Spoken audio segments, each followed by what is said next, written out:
So, first of all, how does it feel to be back over in the UK after doing such a short tour in September?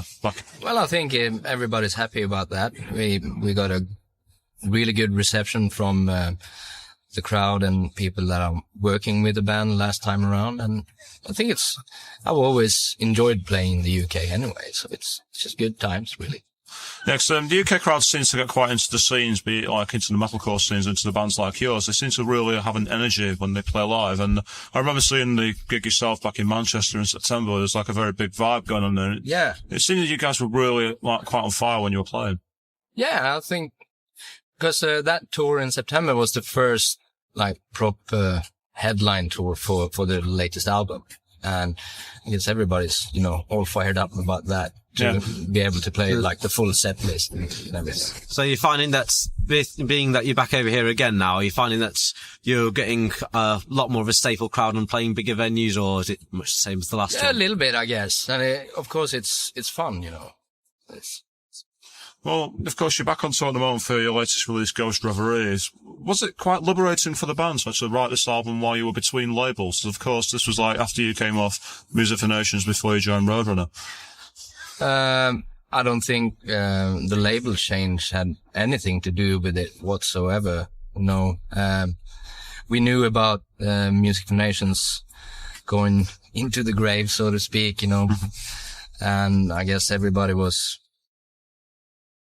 we were just open for suggestions, really, but we thought that let's do the album first and see who might be interested in the band afterwards.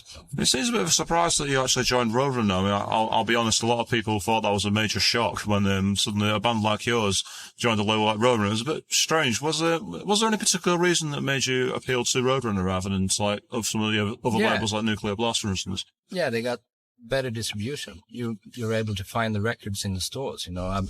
Me being the new boy in the band, when I started playing with Opeth, I was surprised at how many people you met in the States that couldn't get hold of the albums, really. Do you think that's a fault of the music industry in general, though, or? No, I would say, personally, it doesn't matter. Obviously, there was a lot of critique for signing with Roadrunner that the band sold out or whatever. But you sell out as soon as you sign to a record label. So why don't do it with one that can actually sell the records? So, a lot of people have this romantic idea of, small indie labels. They're the real music enthusiasts or whatever. But, you don't start a label you start a record label to sell records. That's why you're starting a record label. Otherwise, you would buy the albums, right? Well, yeah. It doesn't matter, at all to me what record label it is. Then again, Roadrunner to me, they were like a classic metal label in the 80s. Bands like Merciful Fate. Merciful Fate, King Diamond. Yeah, exactly. There's lots of classic stuff going on there, Obviously, times are changing, and there's like loads of other bands that are popular right now. It doesn't matter really, because we do what we do, and they do what they do. I suppose as long as you just keep on doing what you're about as a band, then that's the most important thing. Okay, so going back to what we were saying about has it affected your songwriting style? Well, you've got songs like From the Moor to Deliverance. You've got quite a diverse range of songs. So how would you say you go about the songwriting style? Well, Michael, he's the main songwriter. He writes most of the stuff, and I guess it's what's in his mind, that comes out, so to speak. So do you know what's going on in his mind, or is it? Not often, no. No, but His master was Devin Townsend, sure.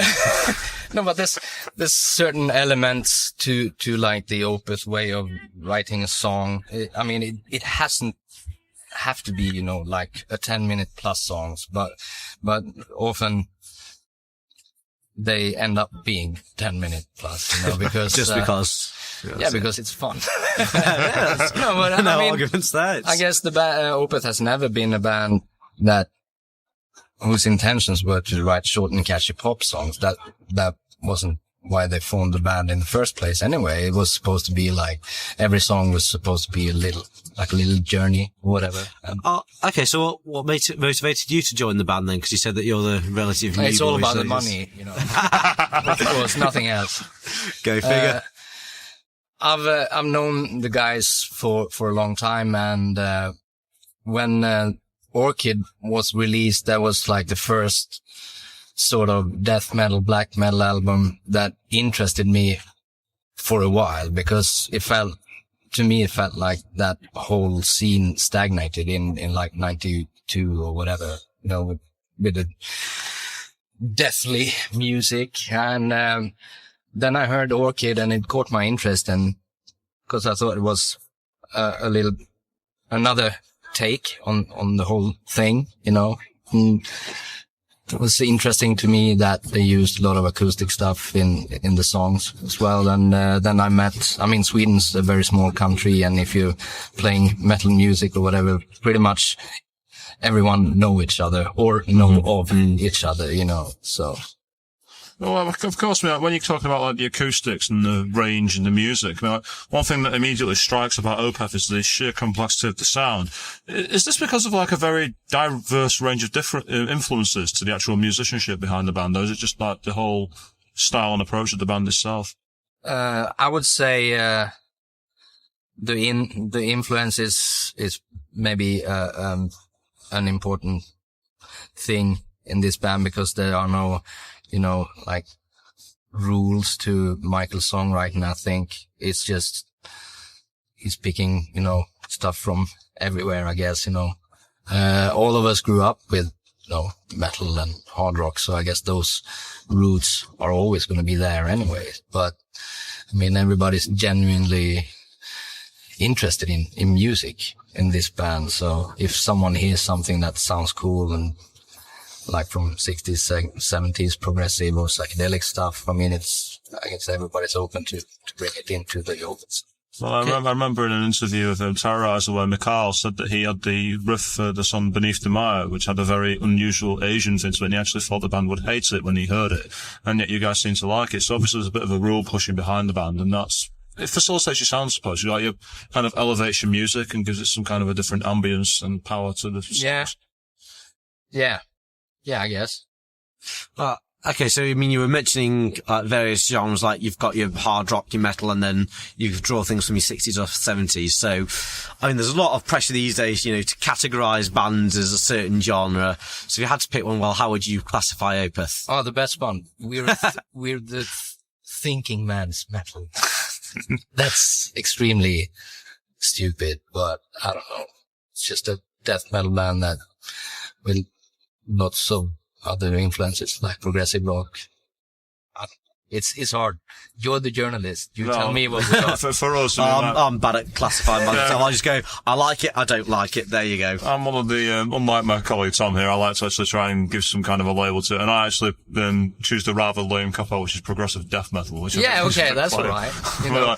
I've seen some very silly genre names at the moment, things like Mathcore, for instance. It's very fun to read, though.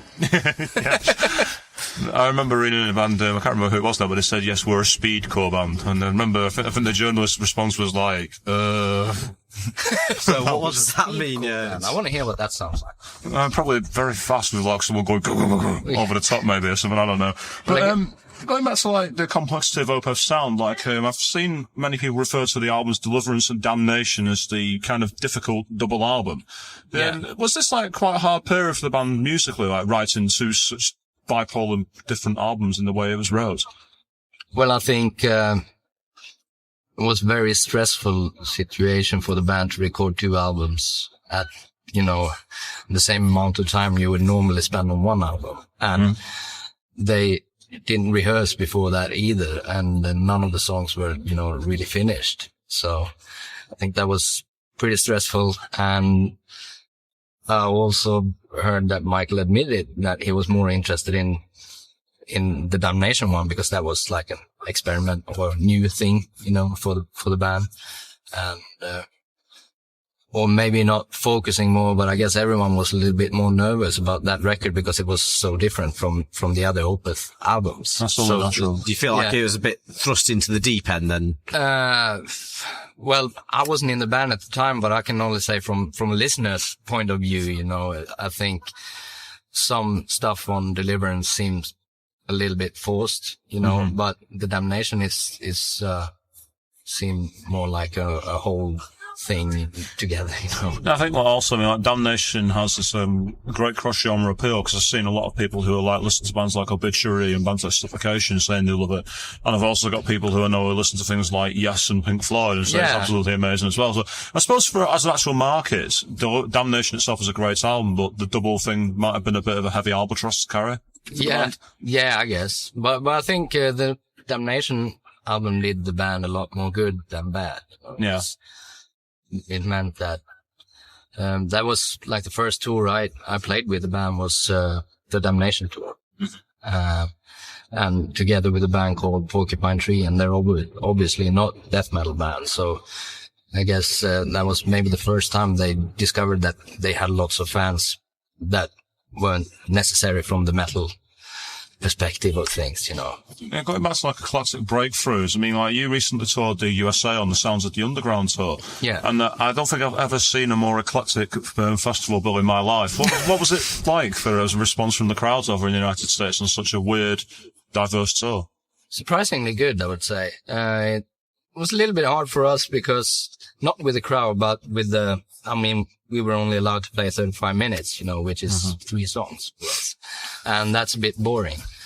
I saw that firsthand at the Download Festival 2004 when you did 3 songs there. Yeah, 4 songs. Yeah, exactly. But it is what it is. I mean, all the bands didn't play longer than 35 or 40 minutes anyway. So you feel that basically all the bands are in the same boat? Exactly. Well, so it didn't matter. I thought the whole thing, though, was only fun, really. Lots of some friends from the past that, you know, we made new friends as well. And there weren't, you know, like really big bands on the bill, which meant that there were not any egos going. Everybody just hung out and had a good time. And okay, I'll talk about friends with the other bands then, because there's quite a few diverse bands on the bill, and one in particular, were Gwar quite as the same out of their masks and off the stage as they are normally, or? They looked exactly the same without the masks. Great people in that band, though. Really cool guys. Well, going back to tours now, what's your plans after this tour's over? Because of course you're doing the UK and you're playing in places like London in the end, but what are the plans after that? Well, this tour finishes off the day before Christmas, and then we're going to have January off, and we'll probably go back to the States in February, and then it's a lot of places that we haven't had the time to visit yet, like Greece, Turkey, Australia, Israel. There's quite a lot of stuff then. Yeah, it goes on and on and on. No, it's going to be fun. Okay, well, thank you for joining us tonight then anyway. Okay, cool. Just one final thing though, because our show is largely based around people requesting things. Have you got a specific song that you'd like us to play for you, or? It can be anything you want as well. Anything I want. Then I'll support one of some good friends of mine. It's a great band. Anything by Clutch would be good. Okay, we'll dig that out for you. Okay, thank you very much for joining us. This has been Per from Opeth, and this is the Metal Asylum. Thank you very much. Okay, cool. Thank you. Good night.